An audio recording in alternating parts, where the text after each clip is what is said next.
If you like this episode of Monster Girl Hunting featuring the orc, then remember to like, comment, and subscribe. And I'll see you out on the field, hunters.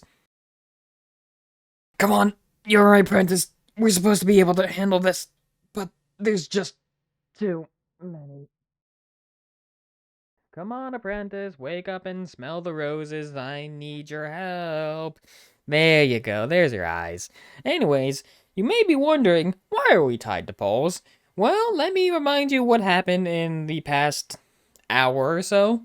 I think you've been out for like 3, 4, maybe a lot more.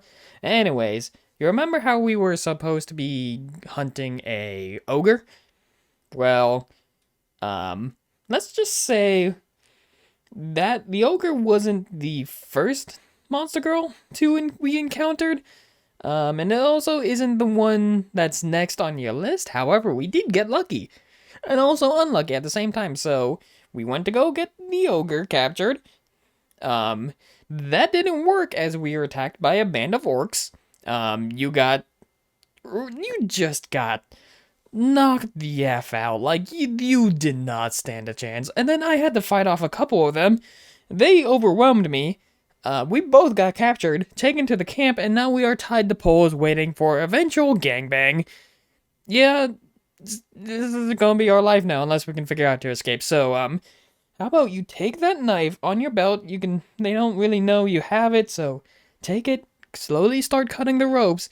I'm going to teach you about the orcs, and hopefully that will act as a distraction as you cut both our ropes and we make a break. Just run. We just need to run as soon as cover. So anyways, here's Monster Girl number 22, the orcs. So while you may think that orcs are those bigger green goblins, they are not. They are actually beastmen types, and they actually resemble pigs, as we'll get to on later. But their habitats are mountains, their natures are lustful. However, they do have a duality to them. Again, we'll get to that later. And their diets are omnivorous. The orc is a beastman with pig characteristics. While orcs are quite violent and known for their vicious attacks on humans, they are ungainly creatures and not particularly powerful monsters. Despite this, one must be cautious as they are sly and strike most often in groups. Orcs are extremely lustful, their minds never far from the thought of sex, most especially when they are on the prowl. When an orc finds a man, she gathers a band of her brethren to subdue her intended victim, and they move in to attack. If captured, the man is taken to their lair, where he becomes their slave, forced to fornicate endlessly with these sex-starved creatures, one after another. Licked, sandwiched, and mounted, he is consumed by their ample bodies, their voluptuous form embodying their carnal desire as they pound themselves into his hips, and grinding wildly as they make him theirs.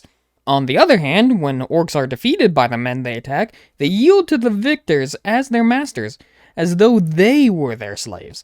This change in behavior is immediate. Instead of her usual rough manner, a defeated orc becomes meek and will fawn over her master.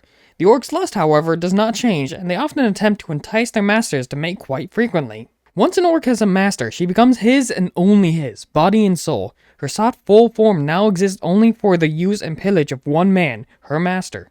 And the more her master defiles her, she is but a mere tool for relieving his sexual urges, the more elated she feels to have pleasured him, her master who fills her with ecstasy. Thus, orcs have a binary nature, dominant strength or obedience. This is more a matter of instinct than personality. Any orc who has not known defeat will delight in violating men ruthlessly without question, while orcs who have tasted defeat and gained a master delight in submitting to his will. An orc's loyalty to her master is true and extreme, etched in her very instinct. Not only does she take great pleasure in being taunted by her master, but she would willingly throw her life away at his command. You got those ropes cut? Okay, so on the count of 3, we book it. If we encounter the ogre on our way back, that's another problem we have to deal with. But our first objective is to just get away from this orc camp. Else, we just get turned into literal sex dolls for these orcs, and I don't think hunters really... Well, I mean, a few of them might enjoy it, but we have jobs to do, we have families to feed. I don't know what family you have, where you came from, you really haven't told me anything, so you gotta teach me later, so I still have that to expect, so on the count 3. 1, 2, 3!